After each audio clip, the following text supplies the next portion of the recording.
Hello student, today we will discuss a new chapter, that is metallurgy or general principle of isolation of elements. General principle of isolation of elements or metallurgy.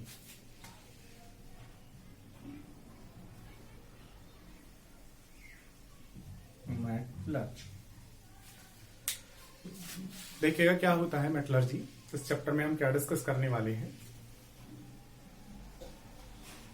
आपके पास में कोई भी metal, मान लीजिए iron ही हो, अब ये iron आपको मिलेगा कहां से? तो ऑब्वियसली ये जो आयरन है, ये आयरन अगर आपको बनाना है तो कहां से मिलेगा? तो उसके लिए आपको कहीं ना कहीं इसकी माइंस होगी। उन माइन में जाकर के ये जो आयरन है, इस आयरन का कोई कंपाउंड होगा जो आपको वहां से निकालना पड़ेगा।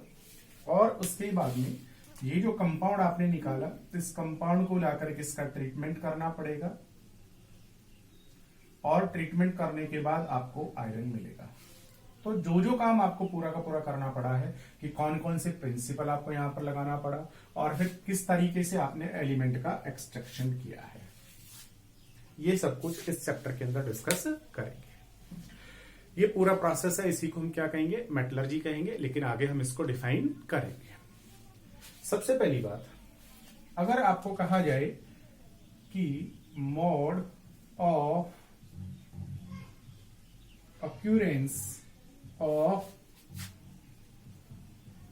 elements, mode of occurrence of elements, that means जितने भी एलिमेंट्स होते हैं वो सारे के सारे एलिमेंट किस रूप में पाए जाते हैं, किस तरीके से पाए जाते हैं, तो वो कैसे कैसे मिलते हैं। तो साइंटिस्ट कहते हैं कि जितने भी एलिमेंट हैं वो सारे के सारे एलिमेंट्स जो हैं वो दो तरीके से मिलेंगे आपको। किस तरीके से? दो तरीके से मिलेंगे। कौन कौन से टाइप्स होंगे? या तो जितने भी एलिमेंट्स हैं उन एलिमेंट्स में से बहुत सारे एलिमेंट आपको नेटिव स्टेट में मिलेंगे, या फिर वो कंबाइंड स्टेट में मिलेंगे।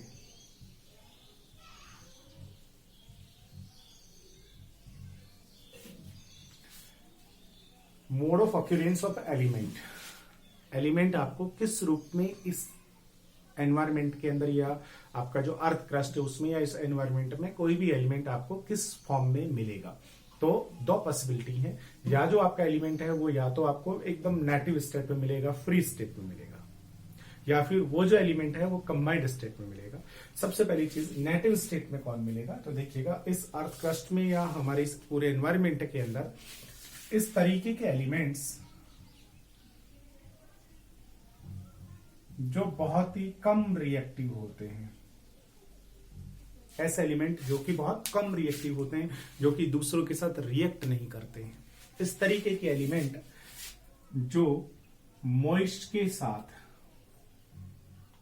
या जो ऑक्सीजन के साथ या जो एनवायरमेंट में जो कार्बन डाइऑक्साइड गैस है उसके साथ में किसी भी तरीके की कोई रिएक्शन नहीं करते हैं, इस तरीके के जो एलिमेंट होते हैं वो एलिमेंट आपको नेटिव स्टेट के अंदर हमारे इस एनवायरमेंट में मिलते हैं। जैसे फॉर एग्जांपल बात करूं, जैसे गोल्ड। गोल्ड जो होता है ये एक बहुत ही लेस रिएक्टिव मेटल होता है, बहुत लेस रिएक्टिव एलिमेंट है।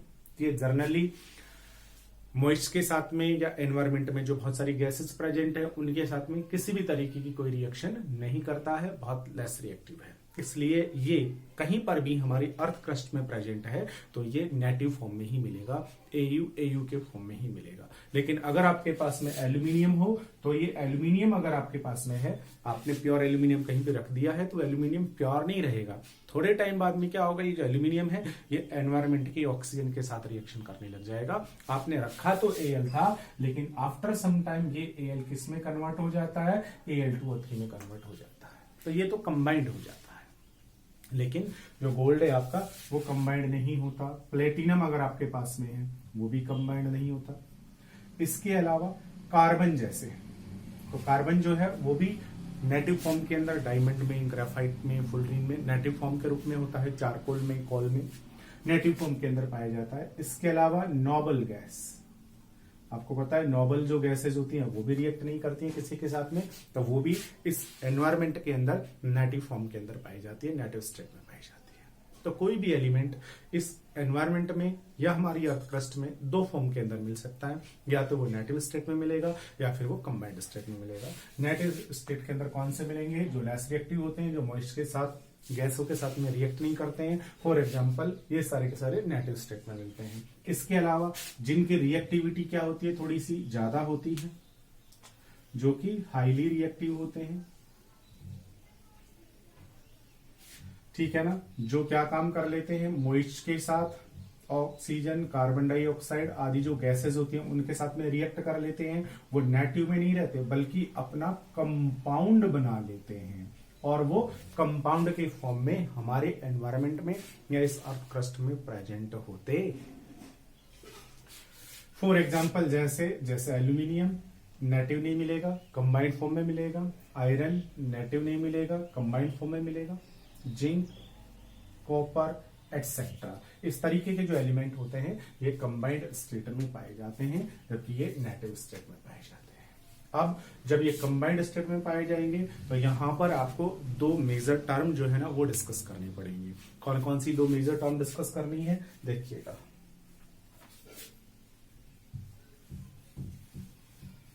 पहली जो टर्म यहां पर हमें डिस्कस करनी है दैट इज मिनरल्स। मिनरल्स किसे कहना है? बिल्कुल मिनरल्स कहेंगे आपके पास में जो एलिमेंट है वो एलिमेंट या तो नेटिव स्टेट में होगा या फिर किस में होगा, कंबाइंड स्टेट में होगा। कहां पर होगा? हमारी अर्थ क्रस्ट के अंदर।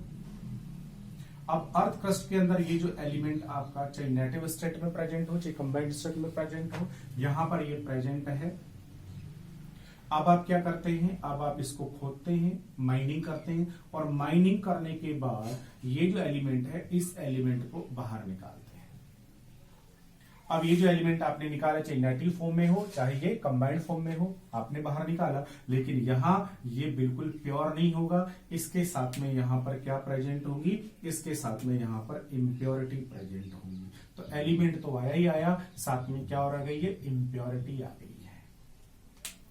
ये जो आपके पास में एलिमेंट या एलिमेंट का कोई compound with impurity via mining के आपको जो मिला, इसी को हम क्या कहते हैं, मिनरल्स कहते हैं। That are minerals. तो बहुत सीधे सीधे भी आप कह सकते हो, कोई भी एलिमेंट ना कह करके आप डायरेक्ट मेटल भी कह सकते हो कि कोई भी मेटल को जब हम अर्थ क्रस्ट से माइनिंग के थ्रू ऑब्टेन करते हैं तो वो जो मेटल है वो मेटल प्योर या अपना कंपाउंड बना करके और इम्प्योरिटी और साथ में मिली होगी। जब हम उसको वहां से निकाल लेंगे तो जो आपके पास में बना दैट इज मिनरल्स।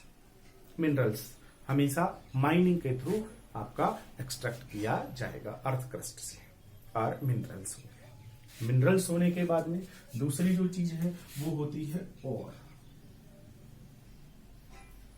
दूसरी जो चीज है वो क्या होती है, और। अब और किसको कहना है, देखिएगा, और किसको कहेंगे समझना है।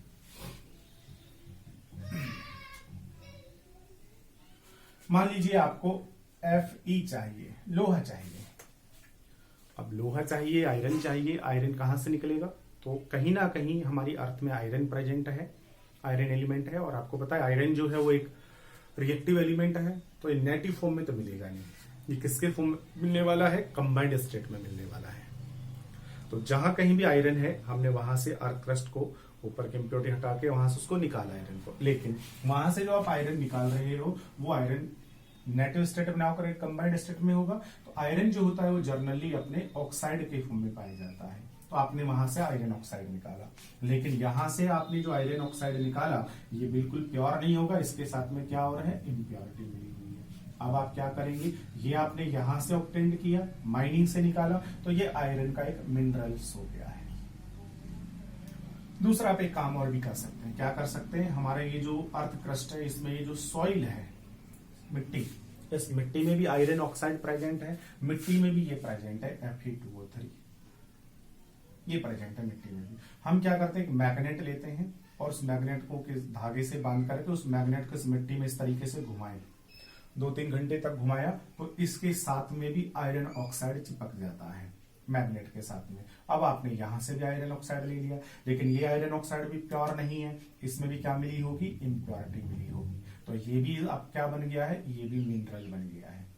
तो आयरन का ये भी मिनरल है जो कि आपने कहीं पर माइनिंग करके निकाला है, आयरन का ये भी मिनरल है जो कि आपने कहां से निकाला है, जो कि आपने सॉइल से, ऊपर की मिट्टी से मैग्नेट को घुमा करके निकाला है। दोनों के दोनों आयरन के मिनरल्स हैं। लेकिन अब और कौन सा होगा, और किसको कहना है, तो उस और को देखिएगा क्या होगा। दोनों ही आयरन के मिनरल्स हैं, और कौन सा होगा,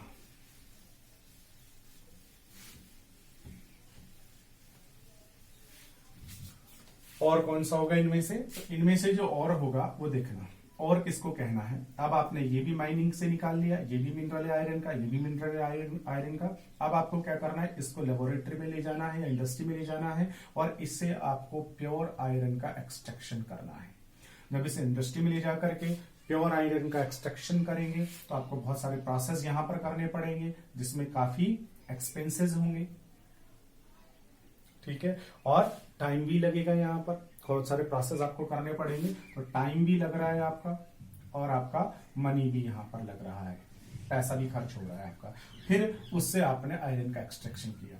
इसी तरीके से ये जो आपके पास में है, जो कि आपने सॉइल से मैग्नेट को घुमा करके जो निकाला हुआ है, ये भी आयरन का मिनरल है। मिनरल का मतलब क्या हुआ, जो माइनिंग से ऑब्टेन्ड हुआ हो, जिसमें मेटल का कंपाउंड हो और साथ में इम्प्योरिटी हो, उसे हम मिनरल कहेंगे। तो ये भी मिनरल है। अब आप इसको भी लेबोरेटरी में या इंडस्ट्री में ले जाओ, यहाँ पर भी आपका टाइम लगेगा, मनी खर्च होगा, फिर आप यहाँ पर आयरन का एक्सट्रैक्शन करोगे।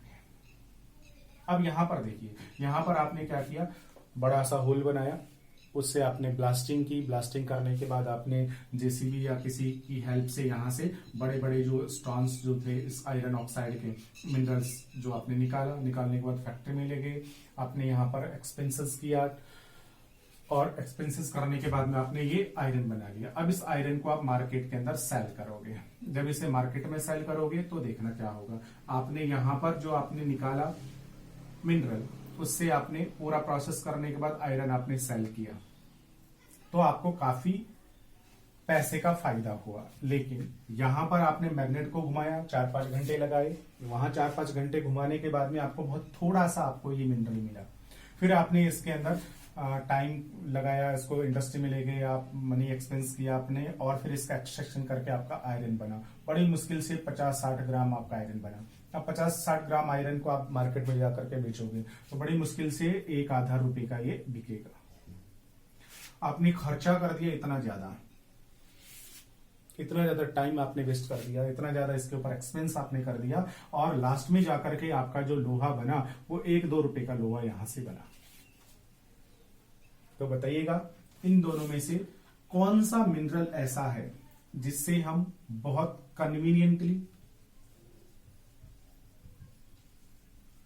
और इकोनॉमिकली आयरन का एक्सट्रैक्शन कर सकते हैं। किससे आपको फायदा रहेगा आयरन का एक्सट्रैक्शन करने में? इस मिनरल से आपको आयरन का एक्सट्रैक्शन करने में ज्यादा बेनिफिट रहेगा या इस मिनरल से आपको आयरन का एक्सट्रैक्शन करने में ज्यादा बेनिफिट रहेगा? कौन सा ऐसा मिनरल है जिससे हम आयरन का एक्सट्रैक्शन बहुत कन्वीनियंटली और इकोनॉमिकली कर सकते हैं? तो ऑब्वियसली इससे तो बहुत ज्यादा खर्चा लगने वाला है और आसान भी नहीं रहेगा, जबकि इससे कम पैसे में बहुत सारा आयरन जो है वो हम एक्सट्रैक्ट कर सकते हैं। तो ये जो आपका मिनरल है, इस मिनरल को ही हम क्या कहेंगे? ओर कहेंगे। और लेकिन ये भी मिनरल है, लेकिन इस मिनरल को क्या नहीं कहना है? और नहीं कहना है। तो और मिनरल बड़ी चीज है। जो भी निकलेगा अर्थ क्रस्ट से, मेटल का कंपाउंड विद इम्प्योरिटी, उसे मिनरल हम कहेंगे। वो मिनरल तो है। और किसको कहना है? तो मिनरल तो ये बहुत सारे हैं, लेकिन इन मिनरल में से भी जिस मिनरल से बहुत कन्वीनियंटली, इकोनॉमिकली मेटल का एक्सट्रैक्शन हो सके, कम खर्चे में, कम टाइम में, जिस मिनरल से हम मेटल को निकाल सकते हैं, उस मिनरल को कहना है और। बस राइट। तो और अलग चीज है, मिनरल अलग चीज है। माइनिंग से जो भी निकलेगा वो सब मिनरल है। फिर उन मिनरल में से भी जिस मिनरल से कम खर्चे पर बड़ी आसानी से मेटल का एक्सट्रैक्शन किया जा सके, बहुत इकोनॉमिकली कन्वीनियंटली जिस मिनरल से मेटल एक्सट्रैक्ट हो सके, that mineral is known as or, उसे हम और कहेंगे। तो देखिएगा यहां पर दो लाइनें कौन कौन सी देखना बेटा।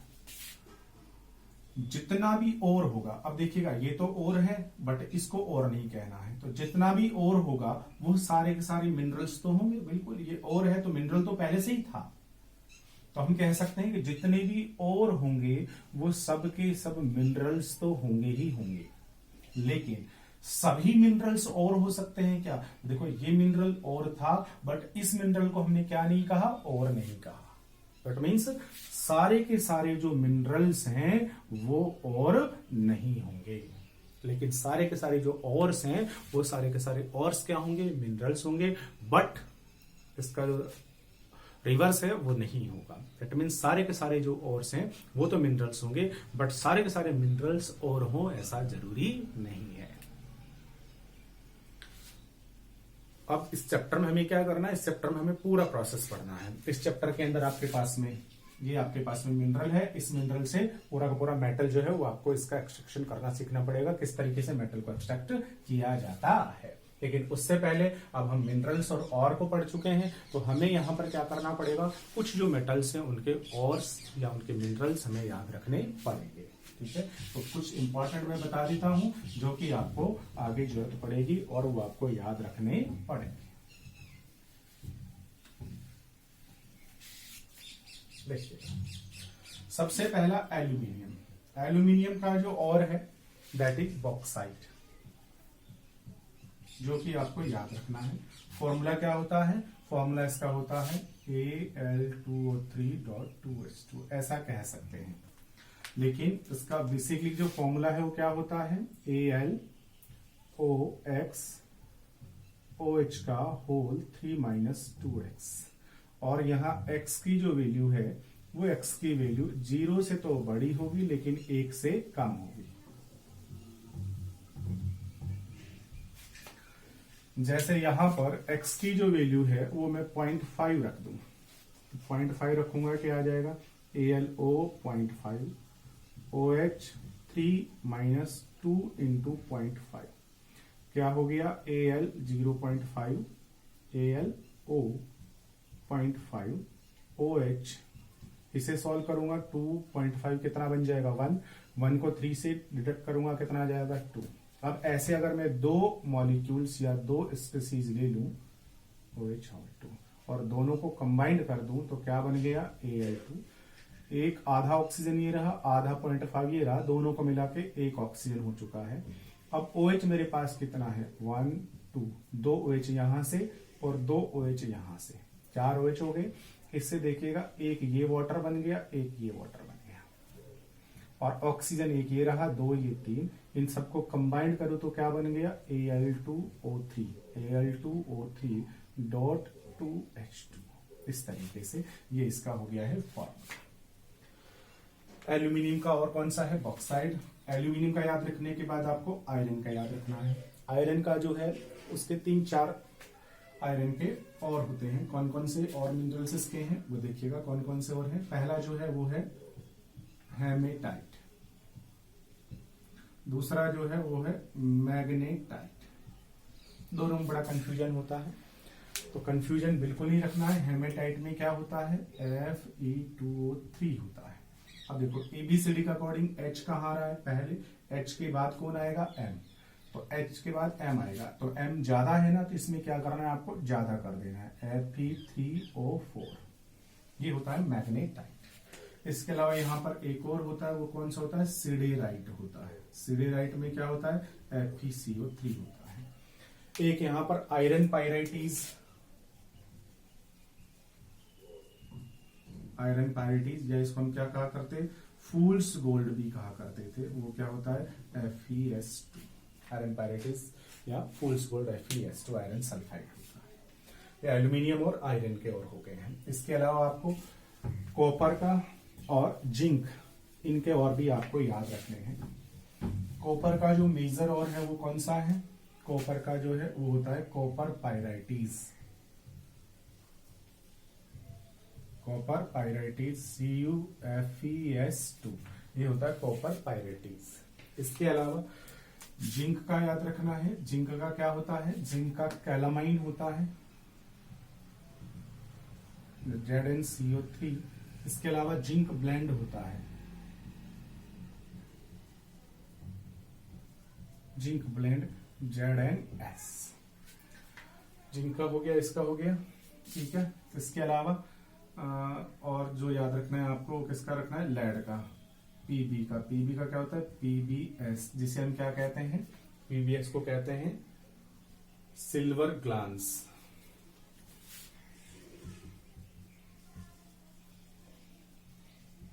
तो ये क्या, PbS को सिल्वर ग्लास।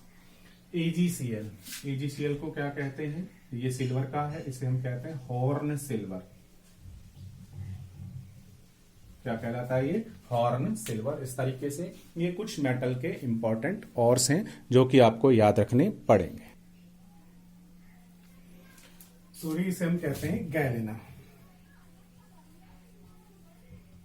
गैलेना। तो इस तरीके से ये सारे के सारे क्या हो गए हैं, और हो गए हैं। अब मिनरल्स और हो गया, नेटिव कंबाइंड स्टेट हो गई है। ये कुछ इंपॉर्टेंट ऑर्स थे जो कि आपको याद रखने पड़ेंगे। अब इससे थोड़ा सा आगे चलते हैं, और आगे जो है हमारा टॉपिक वो होगा मेटलर्जी। मेटलर्जी किसे हम कहेंगे, ठीक है।